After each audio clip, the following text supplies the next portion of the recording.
ഐശ്വര്യ കഴിഞ്ഞ 2025 ഓഗസ്റ്റ് 16 ചരിത്രത്തിലാദ്യമായി അമ്മ എന്ന് പറഞ്ഞ താരസംഘടനയ്ക്കുള്ളിൽ ഒരു സ്ത്രീകൾക്ക് വലിയ തരത്തിലുള്ള പ്രാതിനിധ്യം കിട്ടുന്നു. ഒരു സ്ത്രീ തന്നെ അതിൻ്റെ ഏറ്റവും വലിയ പൊസിഷനിൽ എത്തുന്നു, അമ്മയുടെ പ്രസിഡൻ്റായി വരുന്നു. അന്ന് കേരളം മൊത്തം ഇത് വലിയ തരത്തിൽ ചർച്ചാ വിഷയമായിരുന്നു. അപ്പം ഇനി അങ്ങോട്ട് മീറ്റു പോലത്തെ പല ആരോപണങ്ങൾ ഉണ്ടായപ്പോൾ അന്ന് കൃത്യമായിട്ടുള്ള നടികൾക്ക് വേണ്ടിയിട്ടുള്ള അവരുടെ ഭാഗത്ത് നിൽക്കാൻ അമ്മ കൃത്യമായിട്ട് നിന്നിട്ടില്ല എന്നുള്ള പലതരത്തിലുള്ള പ്രത്യാരോപണം ഉണ്ടായിരുന്നു. സ്വാഭാവികമായിട്ടും അത് പുരുഷന്മാരുടെ ഒരു മൊണോപ്പൊളി അതിൻ്റെ ഉള്ളിലുണ്ട് എന്നുള്ള കാര്യത്തിൽ അന്ന് മുതലേ ഉണ്ടായിരുന്നു പല കാര്യങ്ങളും. അപ്പം വനിത വന്ന സ്ഥിതിക്ക് ഇനി അത്തരത്തിലുള്ള പ്രശ്നങ്ങൾ ഉണ്ടാവില്ല എന്നുള്ളതും പിന്നീട് വന്ന വലിയ തരത്തിലുള്ള ചർച്ചയായിരുന്നു. എന്നിരുന്നാൽ പോലും പിന്നീട് അങ്ങോട്ടാണ് അമ്മയിൽ വലിയ തരത്തിലുള്ള പൊട്ടിത്തെറി പിന്നീട് കാണുന്നത്. അമ്മ എന്ന് പറഞ്ഞ വിഷയം തന്നെ, ഒരു സംഘടന തന്നെ പൊട്ടിത്തെറിക്ക് പേര് കേട്ടൊരു സംഘടനയാണ്. എന്നിരുന്നാൽ പോലും പിന്നീട് മോഹൻലാലിൻ്റെ കാലത്ത് എനിക്കൊണ്ട് അത്ര വലിയ പ്രശ്നങ്ങൾ ഉണ്ടായിട്ടില്ല തോന്നുന്നു. പക്ഷേ എന്നിരുന്നാൽ പോലും പിന്നീട് വീണ്ടും വലിയ തരത്തിലുള്ള പ്രശ്നത്തിലെത്തുന്നത് 2025 ഓഗസ്റ്റിന് ശേഷമാണ്. ശ്വേതാ മോഹൻ പ്രസിഡന്റ് ആകുന്നു. അതുപോലെ കുക്കു പരമേശ്വരൻ, അതേപോലെ പല നേതാക്കന്മാരും അതിലോട്ട് വരുന്നു. പിന്നീട് ഈ പറഞ്ഞ പോലെ ഇങ്ങോട്ട് എത്തുമ്പോൾ അൻസിബയെ പോലുള്ള നടിക്കെതിരെയുള്ള പല പ്രശ്നങ്ങൾ വരുന്നു. അതിന് മുമ്പുണ്ടായിരുന്ന റിപ്പോർട്ടുകൾ അതിൽ കൃത്യമായിട്ടുള്ള എന്താ പറയുക സാമ്പത്തിക ക്രമക്കേട് നടന്നിട്ടുണ്ട് എന്നുള്ളത് പറയുന്നു. ശ്വേത അന്ന് പറഞ്ഞ കാര്യം ശ്വേത ഏറ്റെടുത്തത് മുതൽ പിന്നീട് അങ്ങോട്ടുള്ള കാര്യങ്ങളാണ് ശ്വേത അവതരിപ്പിച്ചതെന്നുള്ളതും അതിന് മുമ്പുള്ളിലാണ് യഥാർത്ഥ ക്രമക്കേട് നടന്നതെന്നുള്ളതും. അപ്പോൾ ഇതും അന്വേഷിക്കണം എന്ന് പറഞ്ഞപ്പോൾ ഇത് അന്വേഷിക്കാൻ ശ്വേത കൂട്ടി നിൽക്കുന്നില്ല എന്നുള്ള തരത്തിൽ വലിയ ആരോപണങ്ങളൊക്കെ ഉണ്ടായിരുന്നു. ഇപ്പം പുതിയ അപ്ഡേഷൻ പ്രകാരം ഈ പറഞ്ഞ പോലെ ഹേമ കമ്മിറ്റി റിപ്പോർട്ട് വെച്ചിട്ടാണ് ശ്വേതാ മേനോൻ ഇപ്പോൾ ഇതിൽ പിടിച്ചു നിൽക്കുന്നത്. ഹേമ കമ്മിറ്റിയിലെ പല പവർ ഗ്രൂപ്പുകളും താരസംഘടനയുടെ ഉന്നത സ്ഥലങ്ങളിലോട്ട് എത്താൻ വേണ്ടി പ്രവർത്തിക്കുന്നുണ്ട്. താൻ ആ സ്ഥാനത്ത് ഇരിക്കുമ്പോൾ ഒരിക്കലും ഇത്തരത്തിലുള്ള പവർ ഗ്രൂപ്പുകളെയോ ഹേമ കമ്മിറ്റിയിൽ പരാമർശിക്കപ്പെട്ട വ്യക്തികളെയോ അവിടെ എത്താൻ സമ്മതിക്കില്ല എന്നുള്ളതും പിന്നെ ഈ പറഞ്ഞ പോലെ ശ്വേതാ മേനോൻ പറയുന്നുണ്ട്. അപ്പം അതിന് മറുപടി എന്നുള്ള പല നേതാക്കന്മാരും പല രീതിയിലും വരുന്നുണ്ട്. ശരിക്കും അമ്മയിൽ എന്താണ് ഇപ്പോൾ സംഭവിച്ചുകൊണ്ടിരിക്കുന്നത്? അമ്മയിൽ ഇപ്പോൾ അമ്മയെ രക്ഷിക്കാൻ വേണ്ടിയിട്ടാണ്, അല്ലെങ്കിൽ അമ്മയെ ഞാൻ രക്ഷിച്ചുകൊണ്ടിരിക്കുകയാണ്, അല്ലെങ്കിൽ അമ്മയെ രക്ഷിച്ചുകൊണ്ടിരിക്കുകയായിരുന്നു, ഇനിയും രക്ഷിക്കാൻ വേണ്ടി വന്ന ഒരാളാണ്. കോമഡി ആയിരുന്നു എനിക്ക് ആ ഡയലോഗ്സ് ഒക്കെ തോന്നിയത് കേട്ടോ. ശ്വേതാ മേനോൻ വരുന്നത്, ശ്വേതാ മേനോൻ ശരിക്കിപ്പോൾ അമ്മയിലെ വിഷയം നമ്മൾക്കറിയാം എവിടെ നിന്നായിരുന്നു തുടങ്ങിയത്, അവിടെ ആരോപണങ്ങൾ എന്തൊക്കെയായിരുന്നു ഉയർന്നത്, അത്തരം കാര്യങ്ങളൊക്കെ മാറ്റിയിട്ട് നേരെ പെട്ടെന്നൊരു ദിവസം നേരം വെളുത്തപ്പോൾ ശ്വേതാ മേനോൻ പോസ്റ്റ് ചെയ്യാണ്, ഹേമ കമ്മിറ്റിയിൽ ആരോപണ വിധേയരായവര് അമ്മയുടെ തലപ്പത്തേക്ക് വരാൻ ഞാൻ ഉള്ളിടത്തോളം കാലം ഞാൻ സമ്മതിക്കില്ല. ഉരുക്കവനിതയായി അമ്മയെ രക്ഷിക്കാനായിട്ടുള്ള എന്താ പറയുന്നത് പുതിയൊരു ധീര വനിത അല്ലെങ്കിൽ ദൗത്യമൊക്കെ ഏറ്റെടുത്തിട്ട് അമ്മയെ ഇങ്ങനെ കയ്യിൽ താങ്ങി വെച്ചിരിക്കുകയാണ് ശ്വേതാ മേനോൻ. ആ രീതിയിൽ പെട്ടെന്നൊരു പോസ്റ്റ് വരുന്നു. ഇത്രയും ദിവസം ഉന്നയിച്ചുകൊണ്ടിരുന്ന അഴിമതി ആരോപണത്തിനൊന്നും ഈ പറയുന്ന പോലെ യാതൊരു മറുപടിയില്ല. BJP ഡീലിനുള്ള മറുപടിയില്ല. കണക്കുകളൊന്ന് കൃത്യമാക്കാൻ പോലും അവർ തയ്യാറായിട്ടില്ല. ഇതുപോലൊരു ഫേസ്ബുക്ക് പോസ്റ്റ് എഴുതിയിട്ട് ആ കണക്കുകളൊന്ന് ക്ലിയർ ചെയ്ത് കൊടുത്താൽ മതിയല്ലോ. അതിനൊന്നുമില്ല. പെട്ടെന്നൊരു സുപ്രഭാതത്തിൽ എണീറ്റ് വരുന്നു. ഉറക്കം തോന്നി എനിക്ക് ഹേമ കമ്മിറ്റി അങ്ങ് അടിക്കാന്ന്. ഹേമ കമ്മിറ്റിയിലെ ആരോപണ വിധേയത്തിലേക്ക് വരാണ്ടിരിക്കാൻ വേണ്ടിയിട്ടാണ് ഞാൻ രാജിവെക്കില്ല എന്ന് പറഞ്ഞ് ഞാൻ ഈ കടിച്ചു തൂങ്ങി കിടക്കുന്നതെന്ന്. പച്ച മലയാളത്തിൽ പറഞ്ഞതാണ്. ഞാൻ ഇങ്ങനെ കടിച്ചു തൂങ്ങി കിടക്കുന്നത് എനിക്ക് സ്ഥാനമോഹം ഉള്ളതുകൊണ്ടല്ല, ഇവരൊന്നും വന്ന് അമ്മയെ നശിപ്പിക്കാണ്ടിരിക്കാനായിട്ടാണ്. അമ്മക്ക് കാലത്ത് നേരിട്ട ഒരു ഇതായിരുന്നു അതിലൊരു പവർ ഗ്രൂപ്പ് ഉണ്ട് എന്നുള്ളത്. ഈ പറഞ്ഞ പോലെ തിലകനടക്കം പല നേതാക്കന്മാരും ആ സാധനം പരാമർശിച്ചിട്ടുണ്ട്, അമ്മയ്ക്കുള്ളൊരു പവർ ഗ്രൂപ്പ് ഉണ്ട് എന്നുള്ളത്. ദിലീപിന്റെ വിഷയം വന്നപ്പോഴും പലതരത്തിലുള്ള നേതാക്കന്മാർ അന്ന് തന്നെ പറഞ്ഞിട്ടുണ്ടായിരുന്നു, സിനിമ നടന്മാരെ ഉള്ളിൽ നിന്ന് പോലും പറഞ്ഞിട്ടുണ്ടായിരുന്നു ഇത്തരത്തിൽ അതിനുള്ള പവർ ഗ്രൂപ്പ് ഉണ്ടെന്ന്. അപ്പൊ ഇപ്പൊ ശ്വേത പറയുമ്പോൾ പ്രത്യക്ഷത്തിൽ നോക്കുമ്പോൾ ഈ പറഞ്ഞ പോലെ വീണ്ടും ആ പവർ ഗ്രൂപ്പ് അമ്മയുടെ ഉന്നത തസ്തികകളിലേക്ക് അല്ലെങ്കിൽ സ്ഥാനങ്ങളിലേക്ക് എത്തപ്പെടാൻ ചാൻസ് ഉണ്ട്.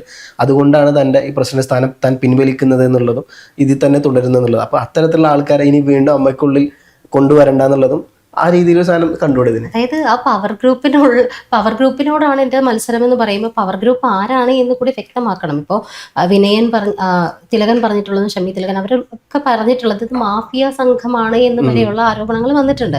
പക്ഷെ ഇതിനകത്തൊരു പവർ ഗ്രൂപ്പ് ഉണ്ട് എന്ന് സമ്മതിച്ചു കൊടുക്കുകയാണ് അപ്പോൾ ശ്വേതാ മേനോൻ ചെയ്യുന്നത്. പവർ ഗ്രൂപ്പിനെതിരെയാണ് എൻ്റെ മത്സരം എന്ന് പറയുമ്പോൾ അവിടെ ഒരു പവർ ഗ്രൂപ്പ് ഉണ്ട്. അപ്പൊ അതാരാണ് പവർ ഗ്രൂപ്പ് എന്നുള്ളത് ശ്വേതാ മേനോൻ അപ്പൊ അറിയാമായിരിക്കണം. അതാരാണെന്ന് പറയാതെ അതിലുള്ളവര് ഹേമ കമ്മിറ്റിയിൽ ആരോപണ വിധേയരായവര് മുകളിലേക്ക് വരരുത്, തലപ്പത്തേക്ക് വരരുത് എന്ന് പറയുന്നു.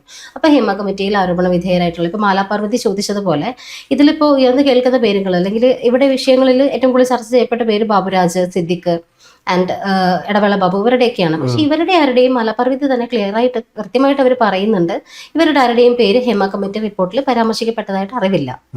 പിന്നെ ആരെയാണ് ഉദ്ദേശിച്ചത് എന്നുള്ളത്. അപ്പോൾ എല്ലാവരെയും സംശയത്തിന്റെ നിഴലിൽ നിർത്തുകയാണ് ശ്വേതാ മേനോൻ ചെയ്യുന്നത്. ഇത് ആരൊക്കെയാണ്? അതുമല്ല ഹേമ കമ്മിറ്റിയിൽ ഇത്രയും ആരോപണ വിധേയരുണ്ട്, അവരൊക്കെ ഇതിപ്പോഴും ഗ്രൂപ്പിൽ ഇതിനകത്തുണ്ട് എന്ന് പറയുന്നത് തന്നെ മോശമായിട്ടുള്ള ഒരു കാര്യമാണ്. അപ്പോൾ അതാരാണെന്നുള്ളത് ശ്വേത കൃത്യമായിട്ട് വെളിപ്പെടുത്തുകയാണ്, പേരെടുത്ത് പറയണം. അല്ലാണ്ട് ഇത്രയും ആളുകളെ കൊണ്ടേ ഇപ്പൊ ഈ പറയുന്ന പോലെ ബാബുരാജിന്റെയും സിദ്ദിഖിന്റെയും ഇടവേള ബാബുവിന്റെയും ഒന്നും പേര് ഹേമ കമ്മിറ്റിയിൽ ആരോപണ വിധേയരായിട്ടുള്ളവരല്ല അവരാരും. അപ്പൊ അത്തരത്തിൽ ഇവര് കൃത്യമായിട്ട് പറഞ്ഞു വെക്കുമ്പോൾ അവർക്ക് അറിയാവുന്നതുകൊണ്ടാണല്ലോ മലപ്പർവ്വതി പറയുന്നുണ്ട് അത് കാര്യം. അപ്പോൾ അങ്ങനെ ഇല്ലാത്തവരെ അവരെ കൂടി മാനനഷ്ടത്തിന് അവർ കേസ് കൊടുത്തിട്ടുണ്ടെങ്കിൽ ശ്വേതാ മേനോൻ അകത്ത് പോകേണ്ടതാ ശരിക്കും, ഇത്തരത്തിൽ അവരുടെ പേരില്ലെങ്കിൽ. ഐ ഡോണ്ട് നോ, എനിക്കറിയില്ല അതിനകത്ത് എന്താണെന്നുള്ളത്. ഒരു 4 പേജ് മിസ്സിംഗ് ആണ്.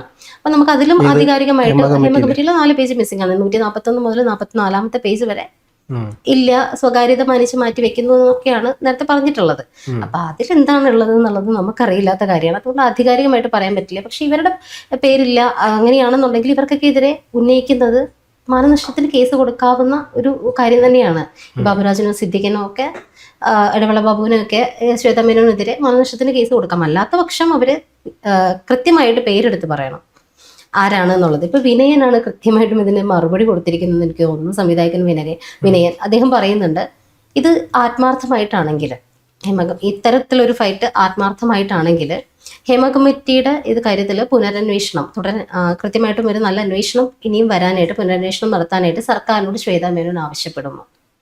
അതൊരു കൃത്യമായിട്ടുള്ള ചോദ്യമാണ്. അത് ആവശ്യപ്പെടുമോ ശ്വേതാ മേനോൻ അമ്മയുടെ തലപ്പത്തേക്ക് വന്നപ്പോൾ ഫവാസ് പറഞ്ഞതുപോലെ സ്ത്രീകൾക്ക് വേണ്ടിയിട്ട് ഈ പറയുന്ന എല്ലാ സ്ത്രീകളും സപ്പോർട്ട് ചെയ്തിട്ട് തന്നെയല്ലേ വന്നത്. ഈ സപ്പോർട്ട് ചെയ്തവരൊക്കെ ഇപ്പോൾ ഒപ്പോസ് ചെയ്യണം എന്നുണ്ടെങ്കിൽ ശ്വേതാ മേനോൻ അവരാഗ്രഹിച്ചതുപോലെ ഒരു നേതാവ് ആയിരുന്നില്ല എന്നുകൊണ്ടാണ്.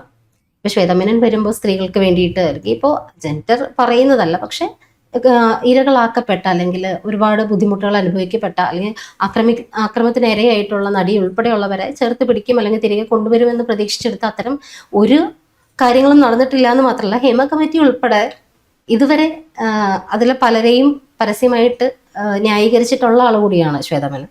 അപ്പോൾ അതിനെ പൂഴ്ത്തി വെക്കാൻ, സത്യം പറഞ്ഞാൽ പൂഴ്ത്തി വെക്കാൻ ശ്രമിച്ചു എന്ന് തന്നെ പറയേണ്ട ഒരാള് വന്നിട്ട് ഇപ്പൊ പെട്ടെന്ന് വന്നിട്ട് പറയാം ഹേമ കമ്മിറ്റി റിപ്പോർട്ടിൽ പരാമർശിക്കപ്പെട്ടവരാരും തലപ്പത്തേക്ക് വരരുത്. പക്ഷെ അവരവിടെ മീറ്റിംഗ് ഇതിലിരുന്നോട്ടെ, തലപ്പത്തേക്ക് വരരുത്, അതുകൊണ്ട് ഞാൻ മാറിക്കൊടുക്കില്ല, ഞാൻ അതിലൊന്നും ഇല്ലല്ലോ.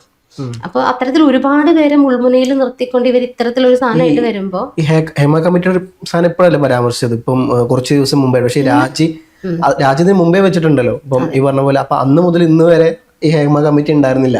ഹേമ കമ്മിറ്റി ഹേമ കമ്മിറ്റി ഇപ്പൊ അവർക്ക് തോന്നിയിട്ടുണ്ട് പല ആരോപണങ്ങളും മാറ്റിപ്പോണെങ്കിൽ ഹേമ കമ്മിറ്റി എന്ന് പറയുന്ന ഒരു വേർഡ് എടുത്തിട്ട് കൊടുത്താൽ അടുത്ത ചർച്ച ഇതിന്റെ പിന്നാലെ പൊക്കോളും. അപ്പൊ അവരുടെ എതിരായിട്ട് വന്നിട്ടുള്ള BJP ഡീല് മുങ്ങിപ്പോകുന്നു, ഇതിന്റെ കണക്കിലെ അഴിമതി മുങ്ങിപ്പോകുന്നു, അൻസിപ്പയുടെ വിഷയം മുങ്ങിപ്പോകുന്നു. ഇതെല്ലാം മാറി ഹേമ കമ്മിറ്റി.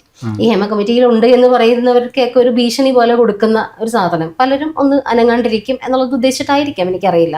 പക്ഷെ പെട്ടെന്നൊരു സുപ്രഭാതത്തിൽ എണീറ്റ് കണ്ണ് തുറന്ന് വന്നപ്പോൾ മാത്രം വന്ന ഈ ഹേമ കമ്മിറ്റി എന്തിനാണെന്നുള്ളത് അറിയില്ല. പക്ഷെ ഇങ്ങനെ ഇത്തരത്തിൽ പേരെടുത്ത് പറയാതെ കുറെ പേരെ മുൾമുനയിലാക്കി ഒരുപാട് സംശയങ്ങൾക്ക് ഇപ്പോൾ മാധ്യമങ്ങൾക്കാണെങ്കിലും ഓരോ സംശയങ്ങൾ വെച്ചിട്ട് പലരിലേക്കും കാര്യങ്ങൾ പോകും. എല്ലാവരെയും കൂടി മുൾമുനയിൽ നിർത്തിക്കൊണ്ട് ഈ ചർച്ചയെ വഴിതിരിച്ചു വിടാനുള്ള ആസൂത്രിതമായിട്ടുള്ളൊരു നീക്കമായിട്ട് തന്നെ എനിക്കിതിനെ തോന്നുന്നുള്ളൂ. അല്ലാത്ത പക്ഷം ശ്വേതാ മേനോൻ പറയണം ഇത് ആരെ ഉദ്ദേശിച്ചിട്ടാണ് ഇവർ പറയുന്നത് എന്നുള്ളത്.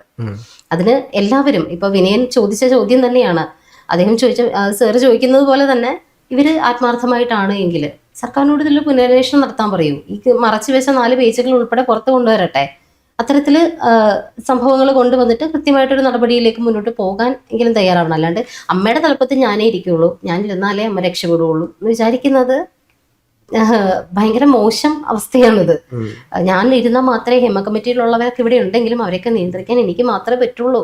അവർ തലപ്പത്ത് വന്നു കഴിഞ്ഞാൽ ശരിയാവില്ല. ഞാനിവിടെ വേണം എത്ര നാള്, ഞാൻ ഉള്ളിടത്തോളം കാലം. അമ്മ ഉണ്ടായത് ഇന്ന് മുതൽ ഇന്ന് വരെ ഈ പറഞ്ഞ പോലെ പവർ ഗ്രൂപ്പ് അതിനെ നിയന്ത്രിക്കുന്നു. അപ്പൊ താൻ വന്നാൽ മാത്രമേ ഉള്ളൂ പവർ ഗ്രൂപ്പിനെ കൺട്രോൾ ചെയ്യാനും അവരെ ഒരു വരച്ച വരയിലോട്ട് നിർത്താൻ പറ്റുള്ളൂ എന്നുള്ളത് തോന്നലായിരിക്കും ഒരു പക്ഷെ അവിടെ തന്നെ പിടിച്ചു നിർത്താൻ. ഗ്രൂപ്പ് കാരണമാണ് അല്ലെങ്കിൽ പലരുടെയും ഇത്തരത്തിലൊരു പവർ ഗ്രൂപ്പ് അമ്മയിലുണ്ടെന്ന് ഒരുപാട് പേര് പറയുന്നുണ്ട്. വിനയൻ, തിലകൻ ഉൾപ്പെടെയുള്ളവര് പുറത്തു പോയത് ഈ പവർ ഗ്രൂപ്പിന്റെ അറ്റാക്ക് മൂലമാണ് എന്നും അദ്ദേഹം തുറന്നു പറയുന്നുണ്ട്. അപ്പോൾ ഈ ഒരു ഇത്രയും തൻ്റെ ഇടം കാണിക്കുന്ന അല്ലെങ്കിൽ ഇത്രയും ധൈര്യത്തോടു കൂടി അമ്മയെ താങ്ങി നിർത്താൻ പ്രത്യക്ഷപ്പെട്ട ശ്വേതാ മേനോൻ വിനയൻ പറഞ്ഞ ഈ ഒരു വെല്ലുവിളി കൂടി ഏറ്റെടുത്തിട്ട് ഇനി അടുത്ത ഫേസ്ബുക്ക് പോസ്റ്റുമായിട്ട് വരുന്നത് നമുക്ക് പ്രതീക്ഷിക്കാം. അതിങ്ങനെ വരണമെന്ന് ആഗ്രഹിക്കുന്നു. ആ ഒരു ഫേസ്ബുക്ക് പോസ്റ്റിന് വേണ്ടി നമ്മൾ വെയിറ്റ് ചെയ്യുന്നു. ഞാൻ ഈ വെല്ലുവിളി ഏറ്റെടുക്കുന്നു, ഹേമ കമ്മിറ്റി പുനരന്വേഷണം നടത്താനായിട്ട് ഞാൻ സർക്കാരിനോട് പറയും. അങ്ങനെ ഒരു വരവ് പ്രതീക്ഷിക്കുന്നു.